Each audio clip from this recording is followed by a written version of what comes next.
संप्रदाय वालों के कार्यकलापों का अनुकरण किया। अपने तिरोधान के पूर्व ही श्री कृष्ण ने चाहा कि मुनिगण यदुवंश के बालकों पर क्रुद्ध हों, जिससे उन्हें यह शिक्षा मिल जाए कि वैष्णवों को मूर्ख, अज्ञानी या संसारी नहीं समझा जा सकता, और इस तरह उनके परिवार वालों का मिथ्या अहंकार कम हो सके। यदा कदा दिग्भ्रमित लोग छद्म भक्तों की भूमिका अदा करके शुद्ध भक्त की वास्तविक विधि तथा उसका प्रचार कर रहे शुद्ध भक्तों को कलंकित करते हैं, ऐसे मूर्ख छद्म भक्त सोचते हैं कि श्री भगवान के संदेश के वास्तविक प्रचार के प्रति उनका द्वेष या घृणा ही उनकी भक्ति है। वास्तविक प्रचार के प्रति उनका द्वेष या घृणा ही उनकी भक्ति है, किंतु वास्तव में यह उनके लिए तथा उनके अभागे अनुयायियों के लिए भारी मुसीबतों का कारण बनती है। शुद्ध भक्ति के प्रचारक छद्म भक्तों के कुछ प्रयासों का पर्दाफाश कर देते हैं।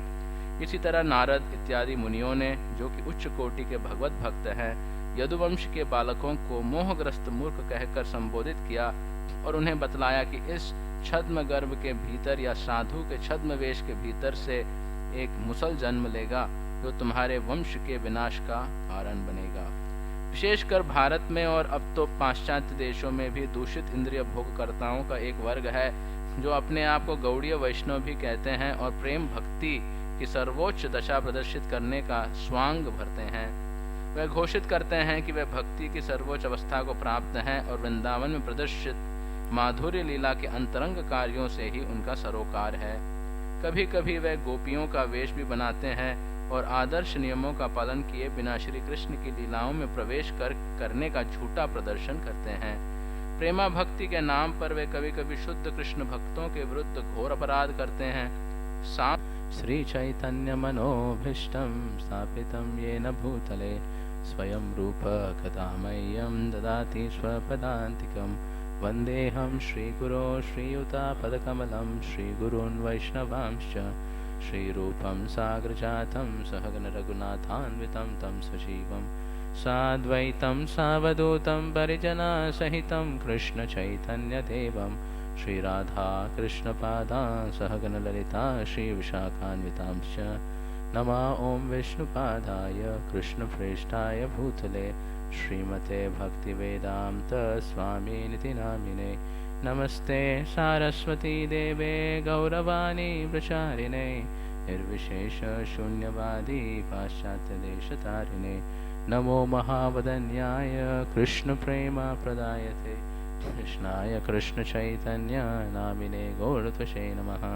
हे कृष्ण करुणा सिंधु दीनबंधु जगत्पते गोपेश गोपिका कांत श्री राधा कांत नमोस्तुते तप्त कांचन गौरांगी श्री राधे वृंदावनेश्वरी वृषभानुसुते देवी प्रणमामि हरिप्रिये नीलाचल निवासाय नित्याय परमात्मने बलभद्र सुभद्राभ्यं जगन्नाथाय ते नमः।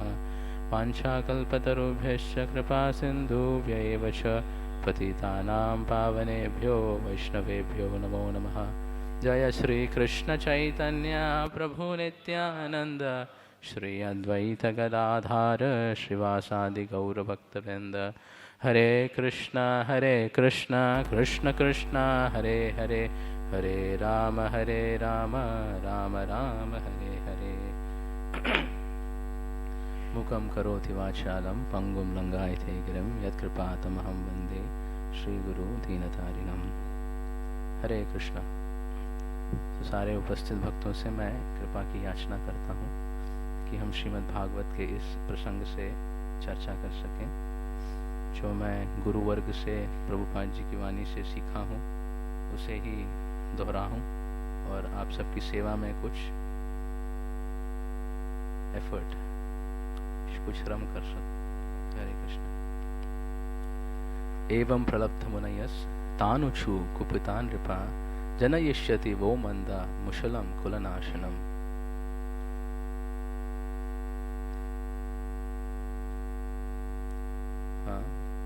कल के श्लोक में ये प्रश्न पूछा गया था, हे विद्वान ब्राह्मणों, यह श्याम नेत्रों वाली गर्भिणी स्त्री आप लोगों से कुछ पूछना चाहती है।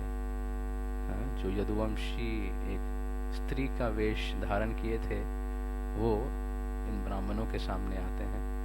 वह स्वयं पूछने में अत्यधिक लज्जा रही है और शीघ्र ही बच्चे को जन्म देने वाली है और पुत्र प्राप्त करने के लिए अत्यंत इच्छुक है। चूंकि आप सभी अमोघ दृष्टि वाले महामुनि हैं, अतः कृपा करके हमें बताएं कि इसकी संतान बालिका होगी या बालक। ओम तद विष्णु परमं पदं तदा पश्यन्ति सूरया दिवि वा चक्षुराततम्।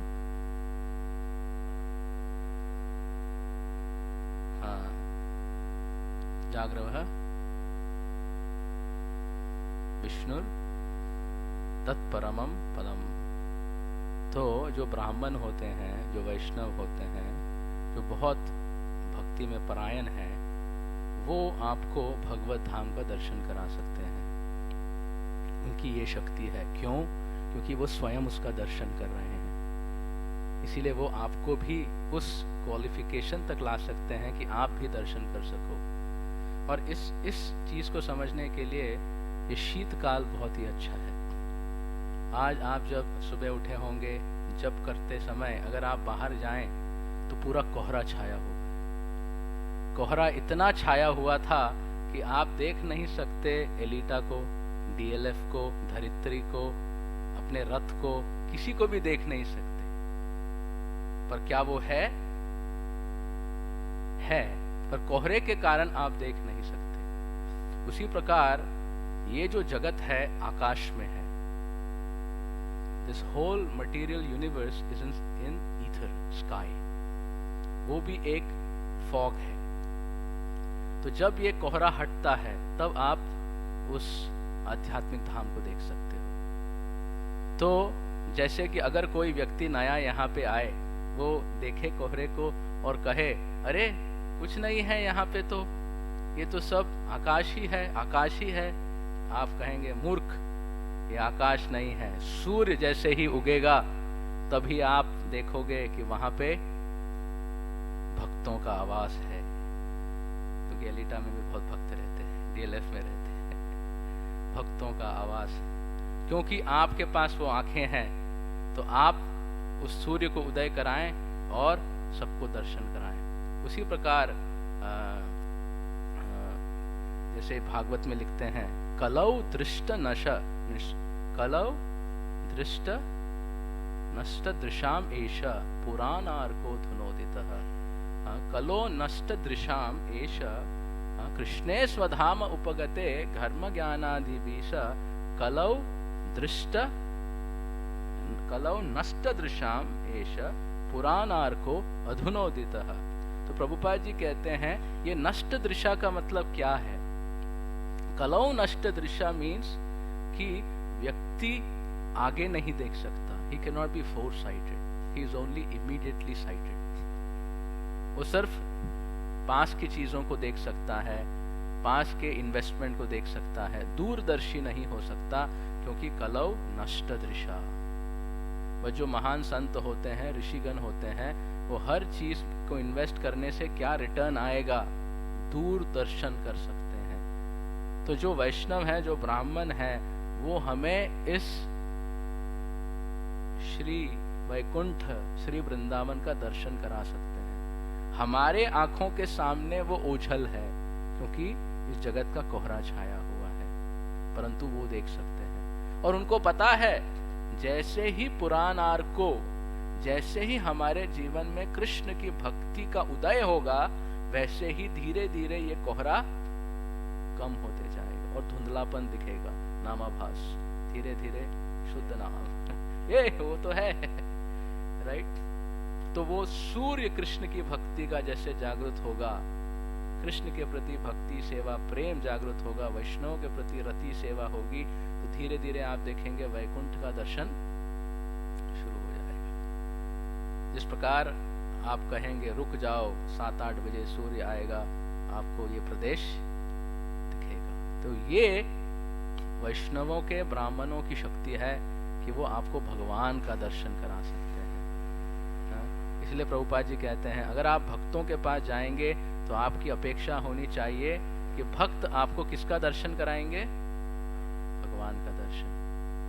भगवान के दर्शन के अलावा आप कुछ और दर्शन भक्तों की संगति में चाहते हैं, बहुत मुश्किल है, क्योंकि भक्त उसमें एक्सपर्ट है। किसी भी अवस्था में कैसे कृष्ण को आप देख सकें, किसी भी अवस्था को कैसे कृष्ण की भक्ति के अनुरूप देख सकें, यह भक्तों की एक्सपर्टीज है। क्योंकि उनके पास कृष्ण के प्रति इतनी श्रद्धा है कि कुछ भी हो जाए उनको ये पता है कि भगवान सबके शुभ चिंतक हैं, वो कभी भी किसी का बुरा नहीं कर सकते। तो अगर कोई भगवान की भक्ति में अनुरक्त है तो उसका बाल भी बांका नहीं हो सकता। स्वयं कृष्ण अर्जुन को कहते हैं कि क्षिप्रम भवति धर्मात्मा, और फिर क्या कहते हैं? कौन्तेय प्रतिजानी ही। आचार्यगण कहते हैं, कृष्ण कहते हैं अर्जुन को, मृदंग लेके जाओ, संकीर्तन करते जाओ, पूरे महाभारत की रणभूमि में जोर से ऐलान करो कि मेरे भक्त का कभी भी पतन नहीं होगा, क्योंकि उसके पीछे मैं खड़ा हूं। तो ऋषभदेव कहते हैं कि मैं हर समय वो अपने पुत्रों को प्रवचन दे रहे हैं। वो कहते हैं कि मेरा जो ये शरीर है, ये सच्चिदानंद शरीर है। ये शरीर आपको भौतिक लग रहा है, पर ये सच्चिदानंद शरीर है। और मैं आपको मेरे हृदय की बात बताना चाहता हूँ। मेरे हृदय की बात क्या है? मेरे हृदय में एक ही बात चलती है। क्या बात चलती है? मैं अपने भक्तों का कैसे भला कर सकता हूँ। I always think of the welfare of my devotees. I always think, जैसे कि हर व्यक्ति के मन में कुछ ना कुछ आलोचना है, और ज्यादातर भौतिकवादी की आलोचना क्या है? How can I enjoy? How can I control? How can I be and I be? मैं कैसे सत्ता बना सकता हूँ, मैं कैसे भोग कर सकता हूँ। मैं तो हर रिश्ते, संबंध, गतिविधि में व्यक्ति के मन में, अहंकार में एक ही आलोचना है, how can I go head? कैसे मैं इस संबंध में, इस स्थिति में, स्पेस एंड टाइम में उसको यूज करके अपने खुद को मैं कुछ आगे बढ़ा सकता हूँ। तो ये शोषण का भाव है। पर कृष्ण के हृदय का भाव क्या है? हर समय वो ये सोचते हैं, मेरे जो आश्रित भक्त हैं या जो भक्ति कर रहे हैं, कैसे मैं उनका भला कर सकता हूँ। This is only thought. अब आप कहेंगे, ओके प्रभु, कृष्ण का थॉट ये है, बट कृष्ण का इंटेलिजेंस क्या है? What is Krishna's intelligence? Because we hear intelligence is stronger than mind. तो गजेंद्र मोक्ष में श्लोक आता है, मुकुंद ऑलवेज बोलते थे, करुणाय भूरि अहम अललाय। कृष्ण क्या है? करुणाय भूरि अहम अललाय। अहम अललाय का मतलब भगवान हर समय, हर क्षण योजना बनाते हैं अपने भक्त का तारण करने के लिए। आपकी थॉट एक हो सकती है, बट आपकी इंटेलिजेंस कुछ और हो सकती है। भगवान की इंटेलिजेंस क्या है? मेरे भक्त का कैसे तारण हो। हर मोमेंट टू मोमेंट 24 आवर्स वो प्लानिंग कर रहे हैं। मैंने एक बुक डिस्ट्रीब्यूटर को भेजा उस आदमी को बुक देने के लिए, वो नहीं लिया, तो चलो और अच्छे बुक, और एक बुक डिस्ट्रीब्यूटर को भेजता हूँ। हाँ, 4 व्यक्ति को भेजा है। एक डिवोटी मुझे सुना रहे थे कि किताब वितरण कैसे होता है। कह रहे थे कि मानिए एक दीवार है, जय श्री निताय गौरांग भगवान की, श्रील प्रभुपाद।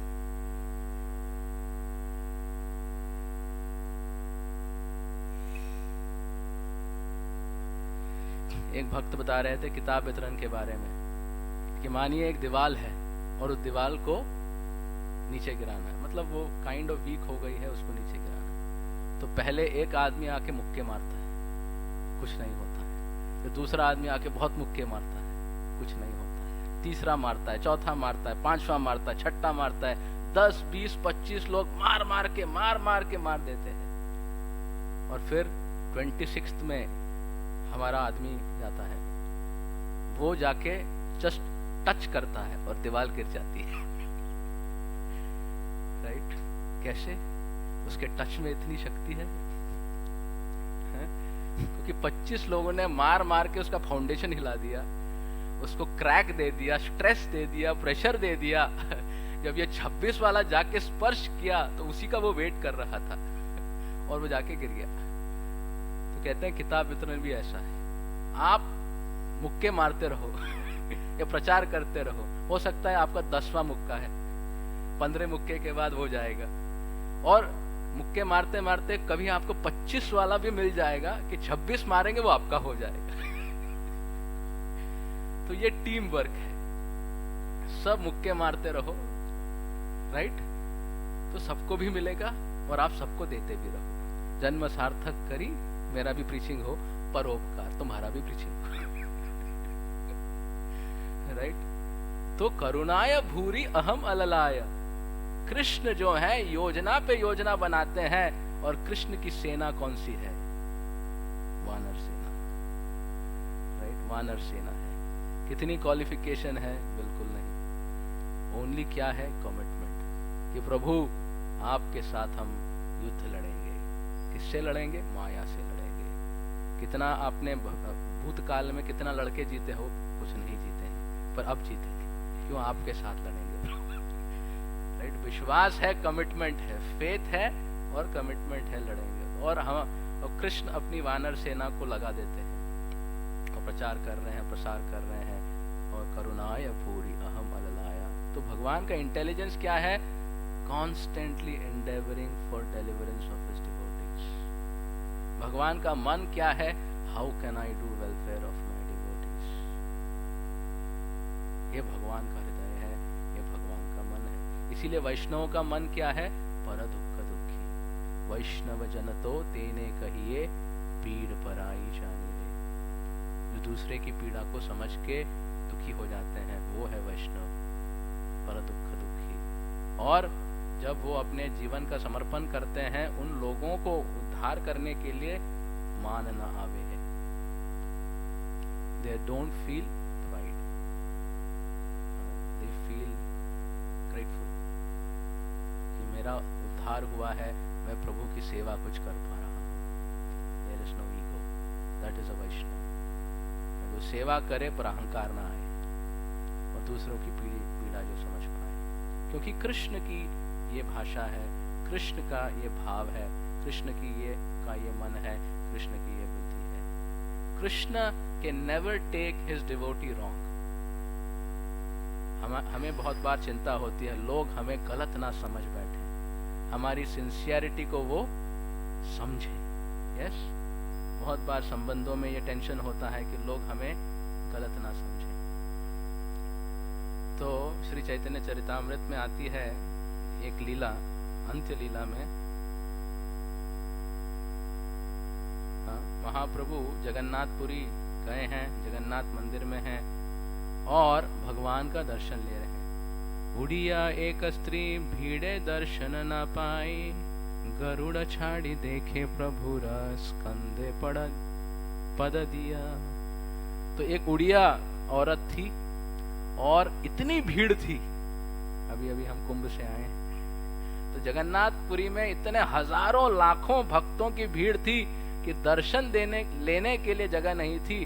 तो ये उड़िया स्त्री जो एक वृद्ध महिला थी, दर्शन न पाए, गरुड़ चढ़ी देखे प्रभु र। गरुड़देव के ऊपर चढ़ गई, एक पैर गरुड़ पे और एक पैर श्री चैतन्य महाप्रभु के स्कंधे पे, और दूरदर्शन पूरा क्लियर व्यू हो रहा है। देखिया गोविंद आस्ते व्यस्त स्त्री के वर्जिला, तारा नामाई ते प्रभु गोविंद निषेधिला। और गोविंद बहुत परेशान हो गए, अरे ओ स्त्री उतरो उतरो, वर्जन करने लगे, उसको नामाई थे, उतरो। और प्रभु क्या कह रहे हैं? निषेधिला। आदिवास्य ए स्त्रीरा ना कोर वर्जन, करू का यथेष्ट जगन्नाथ दर्शन। हे आदिवासी, किसको कह रहे हैं? गोविंद को। ऐसा क्यों कर रहे हो? ये स्त्री इतने भक्ति भाव से यथेष्ट, उसकी इच्छा के अनुसार उसको जगन्नाथ जी के दर्शन करने दो। तार आरती देखी प्रभु कहिते लागिला। आरती मतलब उनका ईगरनेस। एत आरती जगन्नाथ मोरे नाही दिला। वो कह रहे हैं अरे इनके पास कितनी उत्सुकता है भगवान के दर्शन लेने की, पर मेरे पास वो उत्सुकता नहीं है। तो जगन्नाथ ने मुझे ये उत्सुकता नहीं दी है। अहो भाग्यवती ये बंदी इहारा पाए, इहारा प्रसाद ऐछे आरती अमारा है। मेरे पास कोई भी भक्ति नहीं है। मैं यही प्रार्थना करता हूँ ये जो ओडिया स्त्री है इसके पास जितनी उत्सुकता है श्री जगन्नाथ जी का दर्शन करने, उतनी मेरी उत्सुकता हो। राइट। तो अब मैं इस लीला का बैकग्राउंड भी समझाऊंगा, क्योंकि मैं क्यों ये लीला कहा, क्योंकि भगवान can never get his devotee wrong. भगवान अभी अंत्य लीला में हैं। स्वरूप दामोदर लिख रहे हैं, स्वरूप दामोदर के कर्चे में, और कृष्णदास कविराज गोस्वामी लिख रहे हैं कि अभी श्री चैतन्य महाप्रभु श्री वृंदावन के महाभाव में है। वो श्रीमती राधा रानी का जो विरह भाव है उसको प्रकाशित कर रहे हैं। और जब वो जगन्नाथ जी का दर्शन ले रहे थे इस लीला के जस्ट पहले, उनको क्या दिख रहे थे जगन्नाथ? उनको जगन्नाथ दिख रहे थे ब्रजेंद्र नंदन कृष्ण जो गोपियों के साथ लीला कर रहे हैं, और वो अपनी जो मुरली है अपने होठों के साथ लगाए हैं। तो भगवान ब्रज कृष्ण का दर्शन कर रहे हैं महाभाव में। महाभाव में ब्रज कृष्ण का दर्शन कर रहे हैं, और उस दर्शन में उड़िया लेडी ने भगवान को डिस्ट्रैक्ट किया, डिस्टर्ब किया वो महाभाव की आस्वादन में। तो भगवान क्या कहते हैं? अरे मेरे पास तो उनकी उत्सुकता ही नहीं है, मेरे पास तो उतनी भक्ति ही नहीं है। और फिर जब ओडिया जो स्त्री है उससे प्रार्थना करते हैं, गोविंद को कहते हैं हे आदिवासी, फिर जब महाप्रभु जगन्नाथ का दर्शन लेते हैं तो क्या होता है? ब्रजेंद्र नंदन कृष्ण ओझल हो जाते हैं, और जगन्नाथ, बलदेव और सुभद्रा दिखने लगते हैं जो कुरुक्षेत्र में थे। तो ब्रज के भाव से अभी ऐश्वर्य भाव में प्रभु चले गए। और राधा रानी जब कृष्ण बलराम को देखती हैं कुरुक्षेत्र में, उनका हृदय विदीर्ण हो जाता है कि अरे आप इस किस भाव में हो। और फिर वो और विरह में चले जाते हैं श्री चैतन्य महाभाव, और फिर खुद को गंभीरा में बंद कर देते हैं और रोने लगते हैं। तो जब मैं ये कथा पढ़ रहा था तो मुझे ये भाव उठा कि महाप्रभु महाभाव का प्रकाश कर रहे हैं, उसका आस्वादन कर रहे हैं, और उसके बीच में ये उड़िया लेडी आके उनको डिस्ट्रैक्ट की कि ब्रज के भाव से ऐश्वर्य भाव में डिस्ट्रैक्ट हो गई। और महाप्रभु क्या करते हैं उस उड़िया लेडी को? कहते हैं मेरे पास तो इसकी जितनी रति है, जितनी आसक्ति है, वो भी नहीं है। Right? And you are absorbed and doing something which is a very extremely beautiful offering and someone disturbs you, how do you feel? तेको पता नहीं मैं कितना बड़ा भक्त हूँ और क्या कर रहा हूँ, तुम्हारी फालतू फिजिल चीज लेके तुम बीच में हमको परेशान कर रहे हो, nonsense, get out. But Shri Chaitanya Mahaprabhu is appreciating. For him devotee is never a distraction. For him devotee is his heart. साधवो हृदयम मह्यम साधूनां हृदयम त्वहं मदन्यथेन जानाति। मेरे भक्त मेरे हृदय में हैं और मैं अपने भक्त के हृदय में हूँ। मेरे भक्त मेरे अलावा किसी को नहीं जानते और मैं मेरे भक्तों के अलावा किसी को नहीं पहचानता। ये भगवान का हृदय है। कभी भी अपने भक्त को मिसअंडरस्टैंड नहीं करेंगे, और परमात्मा के रूप में तो विराजमान है ही। तो ये भगवान का भाव है, हाँ, और भगवान की लीला है। तो इसीलिए कहते हैं कि भले कृष्ण आपको दिख रहे हैं कि द्वारका में है, लीला कर रहे हैं, मानुषिम तनुमाश्रिता नहीं है, ये स्वयं सच्चिदानंद विग्रह यहाँ पे हैं। जो प्रेम के सागर हैं, अखिल रसामृत मूर्ति हैं, वही व्यक्ति यहाँ घूम रहे हैं। क्योंकि हमें लोगों की परख है कि लोग अहंकारी हैं, लोग कामुक हैं, लोग मतलब वाले हैं। तो कृष्ण को देख के भी हमें लगता है शायद ये भी मतलब वाला है, इसकी सेवा में मैं जीवन अर्पण कर लिया, पता नहीं मुझे टेक केयर करेगा कि नहीं, मुझे भी अपना थोड़ा हिसाब किताब कर लेना चाहिए, कहाँ ठाकुर मिस हुए मैं संभाल लूँगा। क्योंकि इस दुनिया में हम इतने ठगे हैं कि ठाकुर जी के पास भी उनकी सेवा में अनुरक्त होने के लिए हमको डाउट है। तो भगवान कहते हैं भाई मैं मानुष्यम तनुमाश्रिता नहीं हूँ, मैं आध्यात्मिक हूँ, सच्चिदानंद विग्रह हूँ। मैं हर समय तुम्हारे बारे में सोचता हूँ, हर समय तुम्हारे लिए योजना करता हूँ, उसके लिए समर्पित रहता हूँ, वही मेरे जीवन है, तुम ही मेरे हृदय हो। अब अगर मानिए प्रधानमंत्री भारत का आपके भले के बारे में सोचे तो कुछ भला हो सकता है? Imagine the Prime Minister starts thinking how to benefit this person. तो कितना वो भला कर सकता है बताइए? क्या प्रभु जी, जब तक सत्ता में है सत्ता हमारी हो गई। अरे सब कर सकता है, ऐसा क्या है वो नहीं कर सकता? तो भैया प्रधानमंत्री तो कुछ वर्ष के लिए ही सत्ता में है, कृष्ण तो अनंत कोटि ब्रह्मांड नायक है।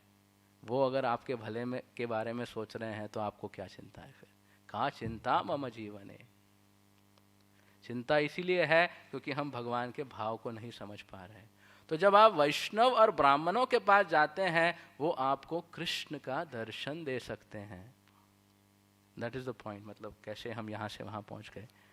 वैष्णव जो है आपको कृष्ण का दर्शन दे सकते हैं और कृष्ण के बारे में बता सकते हैं, कृष्ण कैसे हैं, कृष्ण क्या करते हैं, कृष्ण का भाव क्या है। अरे कृष्ण आपको मिस कर रहे हैं, जाओ थोड़ा हरिनाम कर लो, राइट। अरे मुझे भेजे हैं, इतने आतुर हो गए। कभी कभी सेवा को डेलीगेट करते हैं और लग रहा है सेवा नहीं हो रही है तो खुद व्यक्ति पहुंच जाता है ऑन फील्ड। ऐसे मैं देखा हूँ, his holiness Bhakti Charu Maharaj was like that on field. He would delegate and when the action is there, Maharaj would come personally, set everything and make it happen. तो भक्तों को भेजते हैं और भक्त अगर मानिए प्लस माइनस हो रहे हैं, श्री चैतन्य महाप्रभु स्वयं आ जाते हैं, नमो महावदन्य। अरे कहीं भी कम पड़ रहा है मैं हिसाब दे दूंगा, लगाओ आगे, चलाओ गाड़ी आगे। प्रभु जी ये नरक में रैंक 1 चल रहा है, क्या करें? कोई प्रॉब्लम नहीं, हरिनाम कर रहा है, नित्यानंद का आश्रय लिया, चलो उसको पास कर दो। मतलब मालिक बैठा है तो हिसाब किताब का क्या प्रॉब्लम, दुकान उसकी। बोला अच्छा इसने करोड़ों लोन लिया, ठीक है माफ। अरे प्रभु जी माफ। तो when the proprietor comes, matter becomes immediately fast। नहीं तो डेलीगेट किया वाला व्यक्ति इतना मीटिंग करता है, मीटिंग आगे नहीं बढ़ता। बोला उसको पूछो, इसको पूछो, ये करेगा वो करेगा। बोला 5 ईयर प्लानिंग हो गया जो प्रोजेक्ट हमने बनाया है। और महाप्रभु आए, रेनोवेशन इमीडिएटली ऑन, यहाँ तोड़ना लगा दे, यहाँ करना लगा दे, यहाँ करना लगा दे। तो भगवान के भक्त भी ऐसे ही है क्योंकि उनको पूर्ण विश्वास है भगवान के ऊपर, तो बिल्कुल दे डोंट टर्न। तो जो ब्राह्मण हैं, जो वैष्णव हैं, उनकी ये शक्ति है। कृष्णा से तोमार कृष्णा दीते पार, तोमार शक्ति आछे, आमी तो कंगाल कृष्णा कृष्णा बोली, धाई था पाछे पाछे। छाड़िया वैष्णव सेवा, निस्तार पाइए छे खेबा। भगवान के भक्तों के आश्रय के अलावा आप भगवान तक पहुंच नहीं सकते हैं। और किसी को लग रहा है मैं अपनी फ्लाइट का टिकट बना चुका हूं जो अपने निकल के पहुंच जाएगी, वो पता नहीं कहाँ पहुंचेगी। राइट क्योंकि फ्लाइट का ऐसा है कि एक आधा डिग्री भी डिविएट हो गया, आप जाना चाहते थे दुबई और पहुंच गए तालिबान। तो मजे लेने जा रहे थे, अभी आपका मजाक हो गया। तो it has to be a guided flight, not a misguided flight. और ऐसे परम वैष्णव और ब्राह्मणों की कोई अवहेलना करे या उनका सम्मान ना दे तो फिर उसके जीवन में क्या हितकारी हो सकता है। और इसीलिए भागवत में ये लीला आप देखेंगे बारंबार होती है कि जैसे ही कोई उच्च कोटि के व्यक्ति के प्रति एक एहसास भी होता है कि वो उसकी अवहेलना कर रहा है, तो उसके और उसके कुल का नाश इमीडिएटली रेडी हो जाता है। इंद्रदेव आए, जैसे नॉर्मल अपनी असेंबली में आए, इतने लोग खुश, इतना कुछ कीर्तिगान कर रहे हैं, अप्सराएं नाच रही हैं, गंधर्व गा रहे हैं, ये हो रहा है, कोलाहल हो रहा है। तीनों लोकों का स्वामी नॉर्मल नहीं है, इतना कुछ हो रहा है। और तब बृहस्पति जो हैं आए और मोमेंटरीली इंद्रदेव उनको प्रणाम नहीं किए या उठे नहीं, मोमेंटरीली। और इमीडिएटली उसी समय बृहस्पति समझ गए कि ये पूरी तरह इसका सॉफ्टवेयर फेल हो गया है, पूरा वायरस इन्फेक्ट हो गया है, वहां से ओझल हो गए। मोमेंटरीली इंद्र अंडरस्टूड, मैंने क्या कर दिया। तो कभी कभी हम सोचते हैं इंद्र क्या कर देते हैं, पर देखिए अगर आप देखें एक मोमेंट में ही बिकेम अवेकन्ड। हम लोग को अवेकन होने में कितना समय लगता है। तो इंद्र बहुत ही एडवांस डिवोटी है, हाईली एडवांस्ड है, कि मोमेंटरीली ही understood that he is going to get devastated. हम वैष्णव की निंदा करते हैं, उनको कुछ कहते हैं और हमको लगता नहीं कि कुछ गड़बड़ होगा। अरे क्या होगा, और वो भी वैष्णव है क्या। पर momentarily Indra did it, he understood. वो जाके असेंबली में क्या कहते हैं फिर, धिक्कार है, धिक्कार है। अरे मेरा धिक्कार है कि मैं अपने गुरुवर्ग का सम्मान नहीं कर पाया। और उसके बाद क्या होता है, पूरा वृत्रासुर का लीला होता है, राइट। और फिर इंद्र की एक और लीला है, मतलब इंद्र हमारे लिए ये सब प्रदर्शनी कर रहे हैं, भागवत प्रमाण है। इंद्रदेव ऐरावत के ऊपर विराजमान होके मदमस्त होके घूम रहे थे। दुर्वासा मुनि मिले रास्ते में, और दुर्वासा मुनि इंद्र की भक्ति, सेवा, तीनों लोगों का मैनेजमेंट देख के, एफिशिएंसी को देख के, हे इंद्र क्या हालो चौल से, तो अपने गले की माला निकाले। कौन? दुर्वासा, राइट। और दुर्वासा मुनि जाके दे दिए, इंद्र को पहना दिए। और इंद्र इतना मदमस्त थे, इतना अहंकार में चूर चूर थे, अरे मैं ही तो हूं, मैं ही तो हूं, मैं ही तो हूं। इसलिए कहते हैं ना, ईगो को एक और संज्ञा दी है, मैडनेस, नशा। अहंकार एक नशा है, जैसे प्रेम एक नशा है, उसका विरुद्ध अहंकार भी एक नशा है। नशे में प्रेम में भी समझता नहीं, अहंकार में भी समझता नहीं। तो अहंकार में वो ऐसे ये हो गया, माला निकाला, दे दिया ऐरावत को। अब ऐरावत तो हाथी है, वो कहा भाई मैं तो मोड ऑफ इग्नोरेंस वाला हूं, मैं समझता नहीं। तो लिया और दुर्वासा मुनि के सामने डाल के कुचल के उसको तहस नहस कर दिया। अब इंद्र को समझ में आ गया दुर्वासा मुनि। और उसके बाद क्या हुआ, इंद्र समझ गया सारा पुण्य जो है खत्म। और तभी बलि महाराज शुक्राचार्य की पूजा कर रहे थे, शुक्राचार्य की सेवा कर रहे थे। और शुक्राचार्य को अब पता है कि he is not known to be like a great, he is motivated, पर उनके गुरु वर्ग की वो सेवा की। निर्णित हो गया बलि महाराज, जब शक्ति मिली उनको शुक्राचार्य से, जब अमरावती में गए, हजारों सूर्यों की कांति थी बलि महाराज में, युद्ध नहीं हुआ, इंद्र पलायन कर दिए। और इंद्र को पलायन करना नॉर्मल बात नहीं, तीनों पूरे कोटि कोटि देवताओं के साथ पलायन करके बलि महाराज बैठ गए सिंहासन पे। और फिर वो समुद्र मंथन लीला हुई, वापस उनको गद्दी देने के लिए, राइट। बहुत कुछ हुआ। और ये कब बिगिनिंग क्या हुआ, जो महान वैष्णव हैं, ब्राह्मण हैं, उनकी निंदा हुई, राइट। क्यों? क्योंकि भगवान उन्हीं के माध्यम से जो है भगवत भक्ति और भगवान का दर्शन देते हैं। वो मीन्स है, और उस मीन्स के प्रति अगर व्यक्ति को गलत फहमी हो गई तो फिर भगवान भी क्या करते हैं, उसको इतना रियलाइजेशन देते हैं कि सपने में भी वो किसी वैष्णव को की माला को बोले प्रभु जी माला दे दीजिए, यही चाहे समाधि में भी यही लगा दीजिए, साथ में रहेंगे, इसको नहीं उतारेंगे। भाई उतारने का ये दाम हो गया।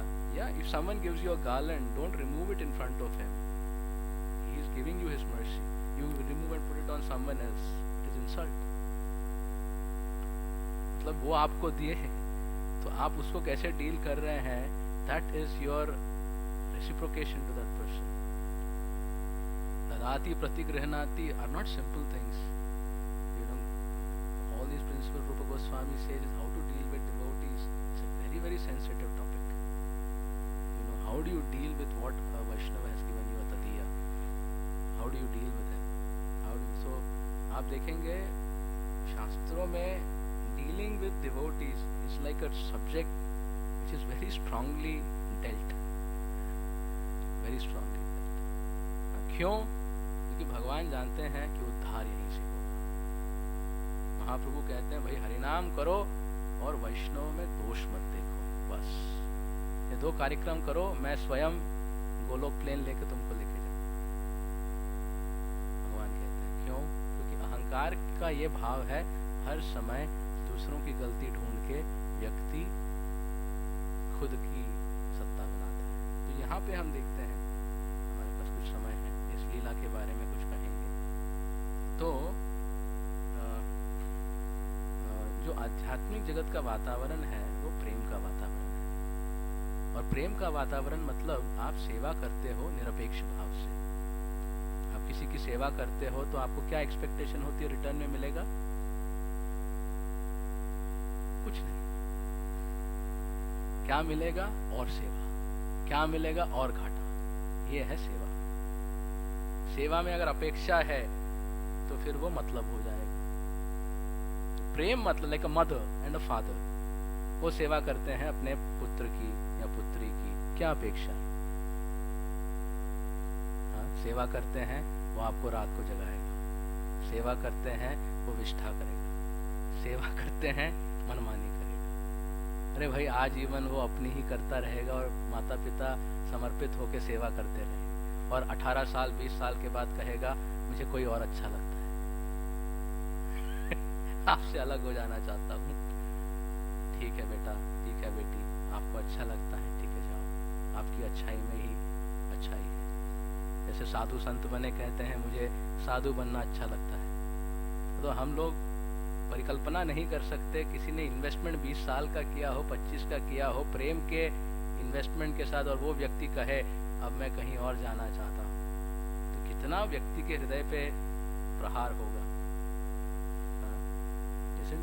इसीलिए जब हम भक्ति करेंगे ना, हम भक्ति का परिणाम सबसे पहले हमारे लिए जो इन्वेस्ट किए हैं उनके लिए ऊपर जाएगा। इसलिए ध्रुव महाराज जब उद्धार हो रहा था तो महाराज कहते हैं मेरे माता का क्या हुआ? बोले वो प्लेन में जा रही है आगे प्लेन में जा रही है तुमको जो बनाया है भाई, right, it will go to them, right, so that is love. ये प्रेम का वातावरण है, निरपेक्ष। तो गोलोक धाम जो है निरपेक्ष भाव का जगह है, सिर्फ सेवा, नो अपेक्षा। और कृष्ण हर समय सेवा कर रहे हैं, भक्त सेवा कर रहे हैं। It's all about doing service and receiving service. Prabhupada कहते हैं सेवक, सेव्य और सेवा तीनों एक ही लेवल पे हैं। One who is receiving service, one who is serving and the service, 3 are on one platform. इस दुनिया में कोई ऊपर है, कोई नीचे है। This is duality. But in spiritual world, everyone is equal. You serve those who receive your service and the service. They are all on the same plane. That is called absolute. ऊपर नीचे इस दुनिया का वातावरण है, उस जगत में ऊपर नीचे कुछ नहीं है, all are equal. और all are equal but they say we are low. तो पर व्यक्ति जैसे कि बाइबल में स्टोरी आती है, इस विषय पे मैं कुछ कहूँगा। जो एडम और ईव थे वो भगवान के साथ प्रेम के संबंध में विहार कर रहे थे, और एक पेड़ था सेब का, एप्पल इज रियली वो सेब का पेड़ था, और उसमें एप्पल थे द्वेष के, ईर्ष्या के। तो भगवान ने कहा था, देखो भाई, विहार करो, मजे लो, मैं हूं तुम्हारे लिए, पर जाके इस पेड़ का सेब मत खाना, क्योंकि प्रेम में ईर्ष्या मिल गई ना, द्वेष मिल गया ना, खट्टा हो जाएगा। अगर मानिए किसी ने आपकी सेवा की, ये सोच के कि आपकी सेवा करेंगे तो उनको कुछ बेनिफिट होगा, तो फिर उसका हृदय आपके साथ कनेक्ट होगा? कनेक्ट नहीं होगा। तो बोले वो फल मत खाना। पर वहां पे एक सर्प था, द्वेषी सर्प, क्योंकि वो सेब खाता था हर दिन। तो बुलाता है आदम और ईव को, आओ आओ आओ भाई, थोड़ा सत्संग कर लेते हैं। बोले क्या बात है, क्या सत्संग की बात है? अरे तुम सेब क्यों नहीं खाते? अरे प्रभु ने मना किया है। तो नहीं नहीं, पता है क्यों प्रभु ने मना किया? क्यों? तुम खाओगे ना प्रभु से बड़े बन जाओगे, इसीलिए प्रभु ने मना किया। अपनी सत्ता को हिलाना नहीं चाहते प्रभु, राइट? और तुमको सत्ता में आने नहीं देना चाहते, यही कारण। इस दुनिया में भी यही प्रतियोगिता चलती है ना, तो कहते हैं इसीलिए। और ईर्ष्यालु था सर्प, तो वो तो वही लैंग्वेज बोलेगा, सेवा के बारे में तो बोलेगा ही नहीं। तो बोले, और ऐसा संग और ऐसा इफेक्ट हो गया, इमीडिएटली वो एडम कहा ठीक है, एक एप्पल दो, एक बाइट लेता हूँ। वो बाइट लिया। ईव बोली हमारे स्वामी किए हैं तो हम पीछे कैसे, वो भी खा लिया। और इमीडिएटली देखते हैं भगवान बहुत ही दुखी हो गए, बहुत दुखी हो गए। मैंने आपको कहा था ये मत करना, राइट? अब मैं क्या कर सकता हूँ? What can I do? This is your choice. और जैसे ही उन्होंने सेब खाया, क्या कहते हैं? Immediately Adam and Eve realised we are not wearing clothes. हम कपड़े नहीं पहने, पहले भी कपड़े नहीं पहने थे, और अब उनको पता चला कि हम कपड़े नहीं पहने। उनकी जो मासूमियत है भगवान पे आश्रित होने की, वो चली गई। Only a child can be naked and it's okay because he feels sheltered. No adult can be naked, otherwise they'll take him to the asylum. But why? Because he feels sheltered. तो जैसे ही उन्होंने द्वेष का फल खाया, they understood, now I have to take care of myself. ये द्वेष का क्वालिटी है। ईर्ष्या और द्वेष के भाव से व्यक्ति इंडिपेंडेंट हो जाता है, और फिर इंडिपेंडेंट भाव आ जाता है कि मुझे ये दुनिया संभालनी है। आदम और ईव, हमें घर बनाना है, हमें खाना खोजना है। और कहते हैं तब फिर ह्यूमन सिविलाइजेशन बिगैन। मतलब that's a biblical story to make a allegorical aspect, but ये है। तो द्वेष और ईर्ष्या भाव है, और जैसे ही व्यक्ति किसी कार्य में निपुण हो जाता है, फिर वो अहंकार की प्रदर्शनी करता है। द्वेष और अहंकार एक ही चीज है। When you are not capable, you envy people. When you are capable, you ridicule people. So it is not that power has corrupted you. We are already corrupted in envy, right? We envy or we ridicule. तो यहाँ पे His Holiness Radhanath महाराज कहते हैं कि अहंकार जो है हमें ये एहसास कराता है कि हम लोगों की गलतियां ढूंढ सकते हैं और उनको डिसिप्लिन कर सकते हैं। ये ईगो का क्वालिटी है, right? We feel we have licence to correct others and discipline others. ये अहंकार का भाव है। हाँ। तो जब व्यक्ति अपने सबॉर्डिनेट से करे वो एक लेवल है, इक्वल से करे एक लेवल है, बट जब वो गुरु वर्ग से करने लगे, that means infection has become complete.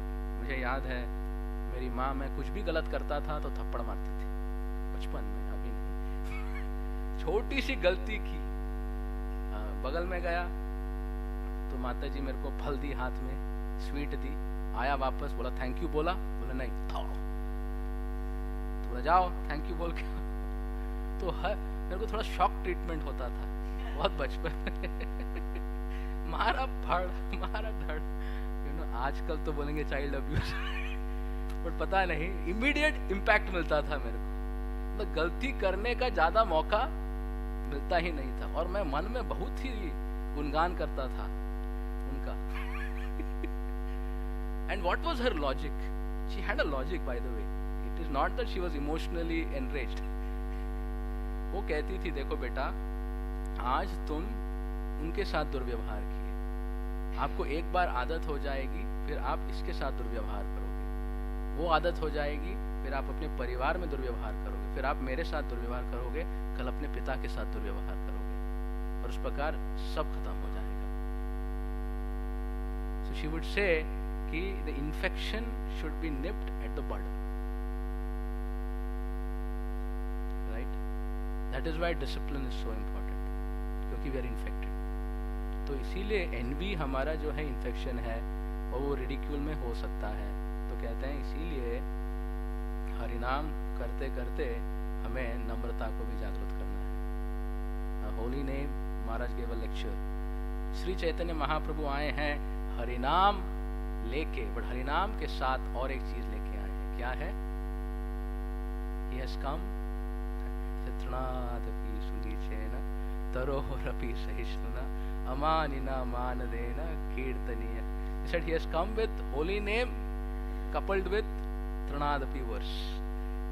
You know, because he says you wear the Trinadapi verse as the beads on your kanthi mala and then chant. मतलब जितना हरिनाम और भक्ति करना इम्पोर्टेंट है, उतना नम्रता को जागृत करना भी इम्पोर्टेंट है।